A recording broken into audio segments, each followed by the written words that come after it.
Welcome guys!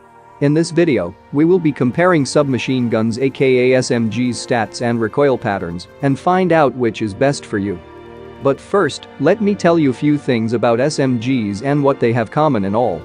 SMGs are made for the close quarter fights to give a good competition against assault rifles, which it sure does. And sometimes it even wins, so SMGs are most effective in close range. As the range increases, the performance of SMGs will decrease due to the low bullet velocity. All the SMGs suffer from high bullet drop in mid and long range, which makes this gun suitable only for close range. Let's start the comparison with Micro Uzi. It's everyone's favorite because of its rate of fire, which can shoot up to 20 bullets in just a second. Micro Uzi has a base damage of 26 when the bullet hits in the chest with no vest and 45 base damage in the head with no helmet.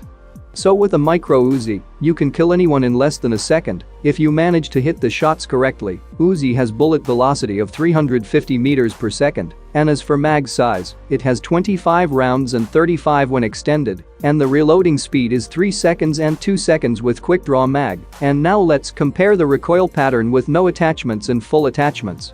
We will take 3 samples each with and without attachments and compare them.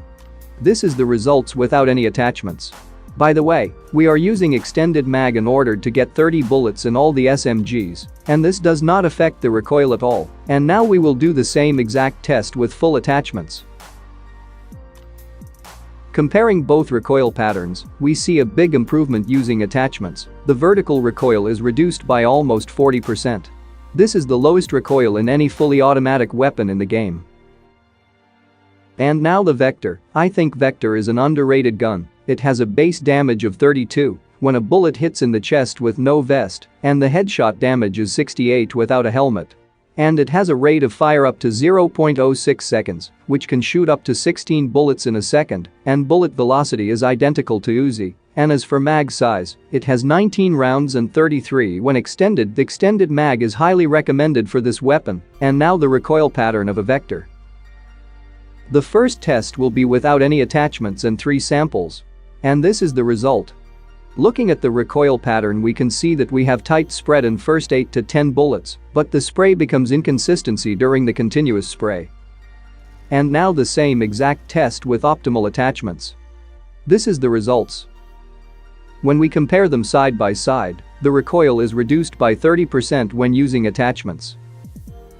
And now the PP Bison. Something is different about this SMG is that it doesn't require as many attachments as other SMGs. It only has a muzzle attachment. Anyway, it has a base damage of 36 and headshot damage of 62. And the rate of fire is 0.09, which can shoot up to 10 bullets in a second. The bullet velocity is 408 meters per second.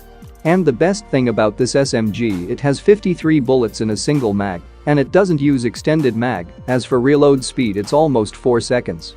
Which makes this weapon best choice in the early game. And now the recoil pattern comparison. The first test of PP Bison with no attachments. The recoil pattern is easier to control as there is no unpredictable horizontal recoil. Now the same exact test with compensator, it's the only attachment it can have. This is the result. The first 10 bullet recoil has 0 horizontal recoil and low vertical recoil, and this makes it easier to control. Now comparing no attachment and full attachment recoil pattern, the vertical recoil is reduced by 10% when using a compensator. And now Vikendi exclusive SMG, which is MP5K, it has base damage of 34 and headshot damage of 59. The rate of fire of MP5K is 0.06, which can shoot 16 bullets in a second. And the bullet velocity is identical. And as for mag size, it has 30 rounds and 40 when extended, but the reload speed is 2 to 4 seconds, depends on what attachments you were using. And now the recoil pattern test. The first test will be without attachments. Looking at the recoil pattern, you can clearly see the horizontal recoil is more noticeable, which makes this weapon handling harder while using ADS, especially when you want to spray down an enemy from 50 meters away. And now the exact same test, but with full attachments. This is the results. And now comparing no attachments and with full attachments side by side, you can see the difference is noticeable. The horizontal recoil is reduced a lot, which makes handling much better. The first 10 bullet spray is very accurate, and 10 bullets are enough to kill an enemy. And now UMP-45, which used to be the best SMG before the patch updates. UMP-45 has a base damage of 40 and headshot base damage of 68. And the rate of fire is 0.09, which can shoot up to 10 bullets in a second, and the bullet velocity is 360 meters per second, which is identical. And as for mag size, it has 25 rounds and 35 when extended, and the reloading speed is 3 seconds and 2 seconds with quick draw mag. And now let's compare the recoil pattern, first without attachments. This is the UMP-45 with no attachment recoil pattern. And now the same exact test with optimal attachments. And now comparing no attachments and with full attachments side by side, you can see the difference is noticeable. The vertical recoil is significantly reduced by almost 50%. And now the Tommy gun. I think Tommy gun is a truly underrated gun, and nobody knows these stats. It has a base damage of 42, which is higher than 5.56 assault rifles, and headshot base damage of 71. And rate of fire and bullet velocity is identical to UMP-45, and as for the mag size, it has 30 rounds and 50 when extended. The reloading speed is 2 to 3 seconds. And now the recoil pattern comparison. For the first test we use no attachments. These are the results.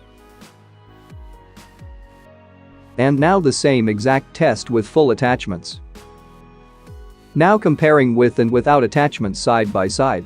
Looking at the recoil patterns, we can see attachments doesn't make any sense, but it does reduce recoil by 10%. Now comparing recoil of all the SMGs side by side, with and without attachments, and I also added M416 recoil to compare. So we see that Micro Uzi has the lowest amount of recoil, and combine that with a super high rate of fire, Uzi is a beast. Vector, Bison and MP5K have almost the same amount recoil, but Bison recoil is easier to handle. UMP is a really good weapon. It has high damage and also high recoil, which can be easily controlled if you have optimal attachments. UMP is always a better choice when you have the perfect attachments. Tommy gun has the highest recoil in this comparison, which it should have, because it has the highest damage in any SMG. And now the hip fire recoil comparison. As you can see, Micro Uzi has the lowest recoil, which makes it more accurate, following up by Vector, Bison and MP5K. By the way, Tommy gun has the highest hip fire recoil, just like recoil comparison. So now the final question is, which is the best SMG in this game? Well, the best overall SMG would be Micro Uzi because of its low recoil, plus high hip fire accuracy, combined with that high rate of fire, which can shoot up to 20 bullets in just a second, which makes this weapon a beast and easier to handle this weapon. Anyway, if you can control a little bit higher recoil, then Vector would be a better option for you, because Vector can outperform Uzi in many ways if you can find the right attachments for it, and an extended mag is highly recommended for Vector. But this doesn't mean other SMGs are useless. They are useful in their own ways. For example, Tommy gun is my favorite because of its high damage, and I can easily manage to handle the weapon. It's easy for me to control the recoil of Tommy gun, but you may or may not able to control the recoil of it, so each weapon has its pros and cons. Anyway, that's all I got for this video. I hope you learned something new. If you did, hit the like button and subscribe for more videos like these, and see you guys in the next one.